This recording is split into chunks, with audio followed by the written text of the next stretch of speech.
तो दोस्तों 10 मिनट के बाद स्वागत है आपका पंच वर्सेस सेंट्रो वीडियो में। आज की इस वीडियो में मैं पंच को कंपेयर करूंगा हुंडई सेंट्रो से। तो चलिए शुरू करते हैं। नंबर 1, हुंडई सेंट्रो में इस्तेमाल किया गया है 1.1 लीटर 4 सिलेंडर इंजन का, जो 68 bhp और 99 Nm टॉर्क पैदा करता है, जबकि पंच में डायनाप्रो टेक्नोलॉजी के साथ 1.2 लीटर 3 सिलेंडर इंजन मिलता है, जो 84 bhp और 113 Nm टॉर्क पैदा करता है, जिसके कारण पंच में परफॉर्मेंस के साथ साथ ज्यादा फ्यूल एफिशिएंसी भी मिलेगा। अगर फास्ट पैरामीटर को कंपेयर करें तो सेंट्रो में साइलेंट इंजन बेशक मिलता है, लेकिन पावर कम है टाटा पंच के मुकाबले, इसलिए फास्ट पैरामीटर में टाटा पंच लीड ले लेता है। नंबर 2, डायमेंशंस के बारे में बात करें तो पंच लेंथ में 217 mm ज्यादा है, विड्थ में 97 mm ज्यादा है, हाइट में 55 mm ज्यादा है, बूट में 131 लीटर ज्यादा है, ग्राउंड क्लियरेंस में 22 mm ज्यादा है, व्हील बेस में 45 mm ज्यादा है। तो यहाँ पे आप देख सकते हो दोनों ही गाड़ियों में बहुत ज्यादा डिफरेंस है।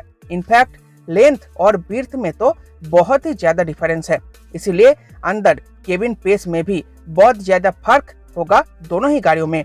ग्राउंड क्लियरेंस के मामले में भी कई ज्यादा आगे है पंच सेंट्रो से, मतलब नीचे से ठुकने का डर नहीं, और बूट पेस में भी काफी ज्यादा आगे है पंच सेंट्रो से। तो अभी तक के कंपैरिजन में फर्स्ट और सेकंड पैरामीटर में पंच सेंट्रो से बहुत आगे निकल चुका है। अब नंबर 3, अब मैं आपको उन सभी फीचर्स के बारे में बताऊंगा जो पंच में तो है लेकिन सेंट्रो में नहीं है, जैसे कि automatic climate control, auto fold वार VMs, LED DRLs with projector headlamps, thick body cladding, traction pro mode, high seating position, R16 diamond cut alloy wheels, cruise control, rain sensing wipers, roof rails, multi drive modes, city और eco, engine start stop button, cooled glove box, ideal stop start function, 25 utility space, 90 degree opening doors, brake sway control, corner stability control, rear flat floor और dual tone colour options. अब उन features के बारे में बात कर लेते हैं जो पंच में नहीं है लेकिन सेंट्रो में है। तो सिर्फ एक ही फीचर ऐसी है जो सेंट्रो में है, और वो है रेयर AC वेंट्स, जो आपको पंच में देखने को नहीं मिलेगा।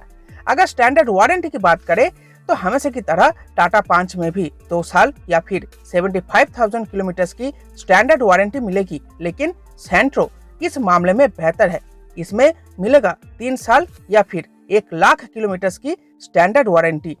तब लास्ट में आप देख सकते हो टाटा पंच सेंट्रो के मुकाबले बहुत ज्यादा आगे है, बल्कि कुछ फीचर्स ऐसे हैं जो सिर्फ पंच ही ऑफर करती है, लेकिन इस सेगमेंट में दूसरी कोई भी गाड़ी ये फीचर्स ऑफर नहीं करती। तो दोस्तों ये था आज का वीडियो।